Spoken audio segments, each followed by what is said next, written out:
इस एपिसोड की शुरुआत सूरज से होती है, जो नौकर को अच्छी तरह से सजाने के लिए कहता है क्योंकि यहाँ उसकी शादी है। विजया रानी से पूछती है कि क्या रानी को सजावट पसंद थी। वहाँ उसे चिंता न करने के लिए कहती है क्योंकि शादी से पहले सभी लड़कियों को ऐसा लगता है। वहाँ उसे सूरज को यहाँ चिंता न दिखाने के लिए कहती है और उसे तैयार होने का आदेश देती है। रानी सोचती है कि अभी भी उसे मौसा जी से कोई जानकारी नहीं मिली। विक्रम को आश्चर्य होता है कि वीर अब कहाँ होगा और वहाँ उसे खोजने भी नहीं जा सकता। रानी को इस स्थिति में अकेला छोड़कर रानी दुल्हन के रूप में तैयार हो जाती है। वहाँ याद करती है कि कैसे विजया और सूरज से बचाने के लिए वीर ने महल में प्रवेश किया और कैसे सूरज ने वीर को प्रताड़ित किया, और यहाँ भी कि कैसे सूरज ने उसके करीब आने की कोशिश की। वहाँ चाकू लेती है और खुद से कहती है कि उसे सूरज से खुद को बचाने की ज़रूरत है और वहाँ उसे अपने पास रखती है। वहाँ सिंदूर का एक डिब्बा लेती है और बताती है कि केवल वीर ही उसके माथे पर सिंदूर लगा सकता है और वहाँ यह अधिकार किसी और को नहीं देगी। दूसरी ओर विजया पुजारी से तैयारी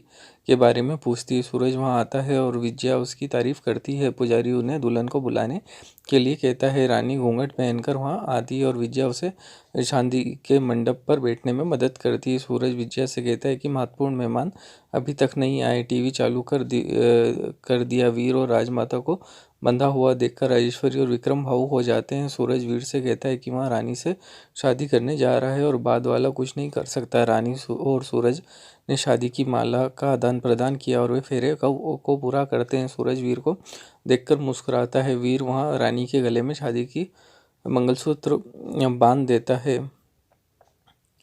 पुजारी ने घोषणा की कि अब से सूरज और रानी पति पत्नी है। युगल विजया का आशीर्वाद लेते हैं। सूरज रानी से कहता है कि वहाँ चाहे तो वीर का आशीर्वाद ले सकती है। वीर ने सूरज को बधाई दी। रानी को वीर के साथ देखकर विजया और सूरज चौंक जाते हैं। रानी ने वीर और राजमाता को खोल दिया। फिर वह सूरज को बधाई देती है। सूरज ने दुल्हन का घूंघट हटा दिया और बुढ़िया को देखकर चौंक गया। यहाँ देखकर राजावत की मुस्कान आ जाती है।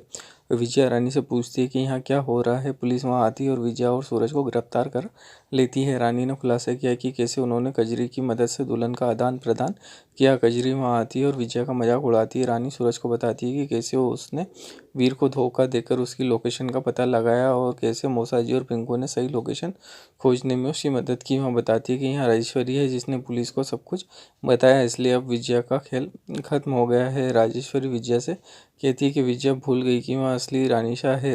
विक्रम ने खुलासा किया कि उसने उसका सिम कार्ड बदल दिया था, इसलिए उसके गुंडे उससे संपर्क नहीं कर सके। विजया उन्हें बताती है कि वह किसी को नहीं छोड़ेगी। राजेश्वरी ने उसे थप्पड़ मारा और चेतावनी दी कि वह उसके परिवार के खिलाफ एक शब्द भी ना बोले। पुलिस विजया और सूरज को वहाँ से ले जाती है। बाद में राजेश्वरी राजमाता को अपनी कुर्सी पर बैठाती है। राजमाता रानी की प्रशंसा करती है। रानी को थप्पड़ मारकर राजेश्वरी को बुरा लगता है। रानी उससे कहती है कि वह समझ सकती है कि रानी ने इस तरह की प्रतिक्रिया क्यों दी और उसका आशीर्वाद लिया। राजेश्वरी रानी को अपनी बहू के रूप में स्वीकार करती है। वीर और अन्य मुस्कुराते हैं। रानी भावुक हो जाती है। यहीं पर एपिसोड समाप्त हो जाता है। एपिसोड अच्छा लगा हो तो चैनल को लाइक, सब्सक्राइब और बेल बटन दबाना ना भूलें।